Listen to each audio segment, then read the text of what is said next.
Hello again, everyone. My name is Paragammer, and here I continue my Skyrim adventure.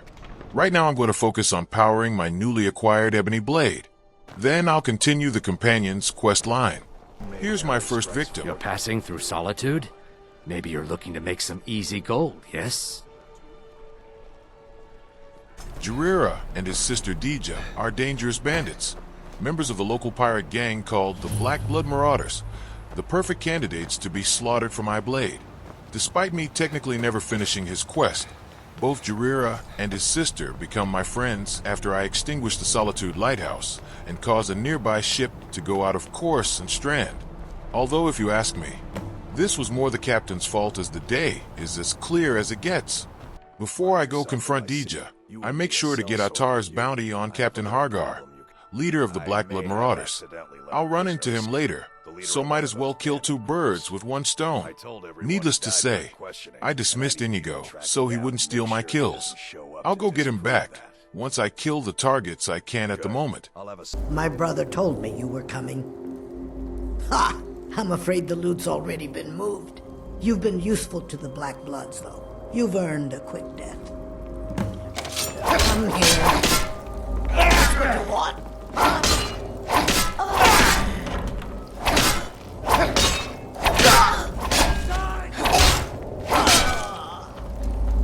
Now it's Jorrvask's turn to die.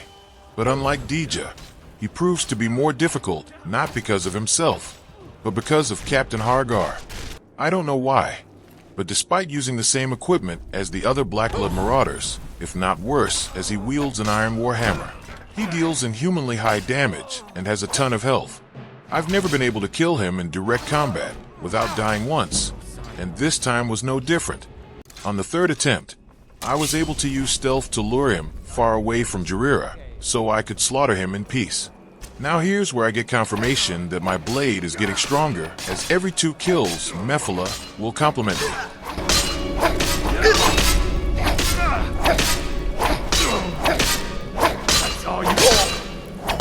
Excellent work, child.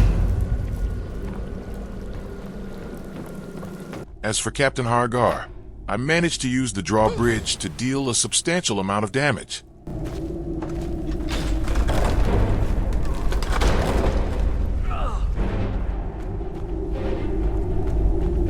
Somehow he didn't drown after 10 minutes of chasing him, so this was the one time these Master Destruction spell scrolls proved useful.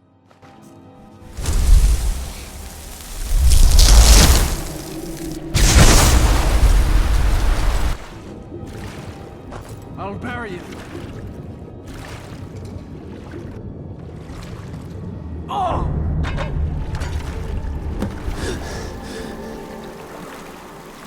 After I get my reward from Atar, I travel to Mordhal, where the next victim lives. I need firewood to befriend Ragar. He's involved in the arson of his old home and the murder of his wife and daughter. He needs to pay for his crimes, but I don't want to kill him right here and now. Instead, let's go talk to Jarl Idgrod and help her solve this mystery. Here for work. Get an axe and honest gold for honest work. Farewell. Rorgar's house? He lost his wife and daughter in the blaze. My people believe it to be cursed now. Who am I to gainsay them? Rorgar blames his wife for spilling bear fat in the fire. Many folk think he set the fire himself.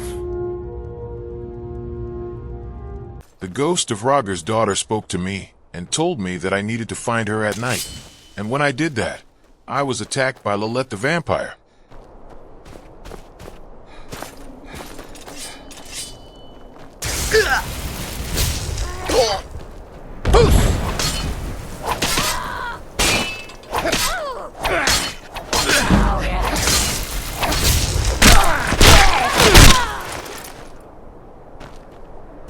Now, I need to break into Alva's house and steal her diary that proves that she's a vampire.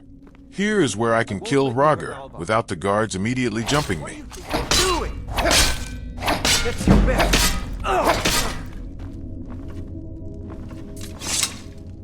Of course, I could leave right now for the next victims, but there's a dangerous master vampire by the name of Morvith, so I'll go exterminate him and his coven. Morthal is still in danger. The journal mentions Movarth, a master vampire I thought was destroyed a century ago. I'll gather together some able-bodied warriors to clean out Movarth's lair. They'll be waiting outside for you to lead them. Now here is where I can illustrate how to fight vampires. In a sense, vampires are basically bandit spell swords who normally use a weak health drain spell. So, we can easily counter them by bashing them to stunlock them and prevent them from casting any stronger spells, like that ice tornado thing.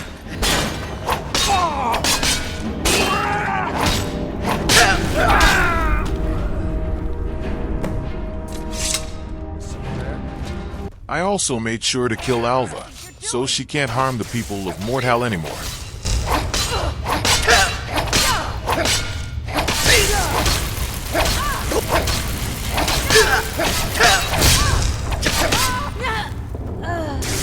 Next up is Marketh. There are 4 victims I can slaughter: Namra's cannibals and a Thalmor agent named Ondolimer.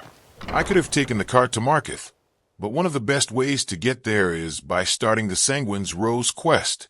I wanted to do all Daedra quests in a single episode, but since I'm going to need to progress Namra's quest to gain the trust of Iola, then I figure I could start this one too. Plus it'll take me right to my final victim, for now at least. After I drank too much mead and defiled Marketh's Temple of Dibella, I'm ordered to clean up my mess. In exchange for it, I'm told where I need to go to progress Sanguine's quest, and where my last victim I is. suppose that'll do. Dibella teaches us forgiveness after all. Even for a drunk like you. You were ranting when you got here, but most of it was slurred. You did say something about Jorrvaskr. Maybe you should take a look there. Of course, I need to be quick once I leave the temple, as I must save a woman that's about to be murdered. Die for my Must be my people. imagination. By the Divines, the Forsworn are here in the city. Once I become a hero, I must become a villain, as Ondolimer wants me to steal a man's Talos amulet, so he can prosecute him. But don't worry, as I murder him the moment I got paid. You mind swinging that somewhere else? What do you think? Over here!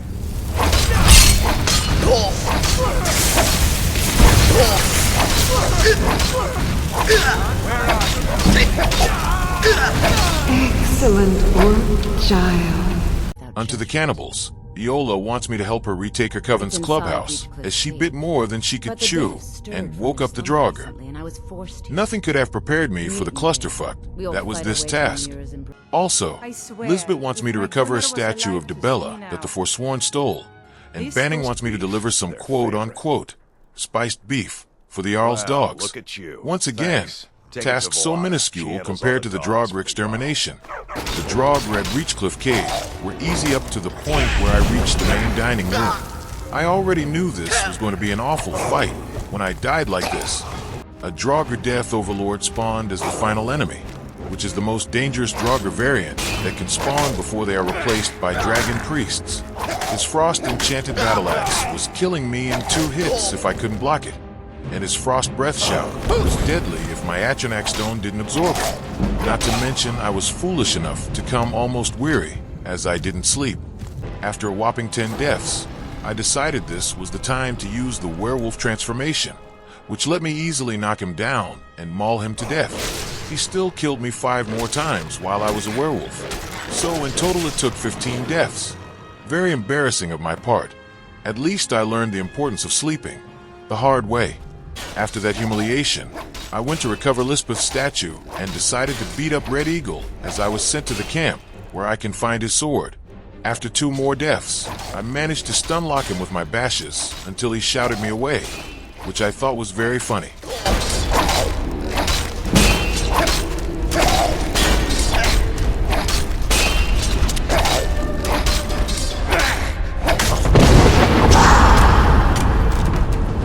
Anyway, I ended up going to Jorrvaskr before finishing Namra's quest.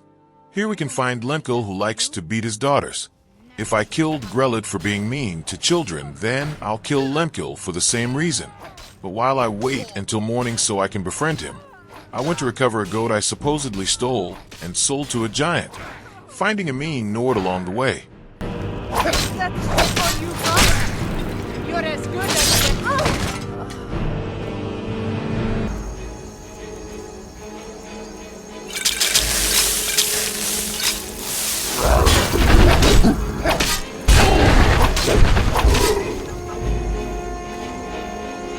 Just like Roger, I need to sell Lenkel something so he loves me. So I sold him a single cabbage I had. This is the last evil person I can befriend and kill right now, as Iola has a single purpose in my adventures, and that's to be sacrificed at Bothia's altar, so I can get her ebony mail. Oh well, at least I did the cannibals' quests already, and can kill them once I hit level 30. We're routed! On the bright side, I got Namra's ring, which is my second favorite Daedric artifact apart from the ebony blade. I will not use it right now as Dro'bar is not a cannibal, but it will look great on my collection. And finally, for side quests, I went to Windhelm and tracked down Gakitar to Trader's Post. I had to fight some bandits and even a Spriggan, but suddenly a fugitive almost got me killed when he over-encumbered me. For this, he died.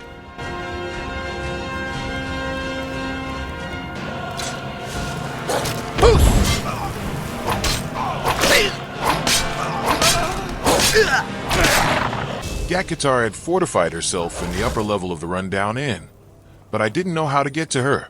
Thankfully, the hunter from the fugitive encounter came to aid me. Yes?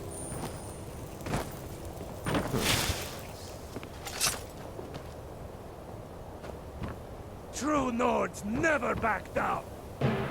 I eventually found that I could climb to the roof and drop down to her level, so I did just that and killed her easily enough. That's your best time.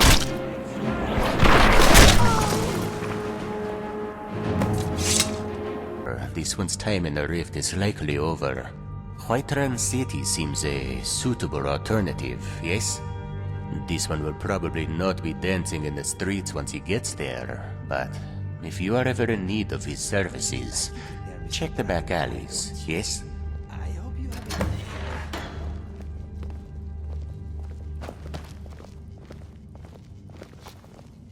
Best not to go wandering east of the city. Bandits been seen around. Well, that was exhausting, but it's not over yet, as I still need to bring death to the Silver Hand. So stay tuned for that in the next part. In the meantime, take care.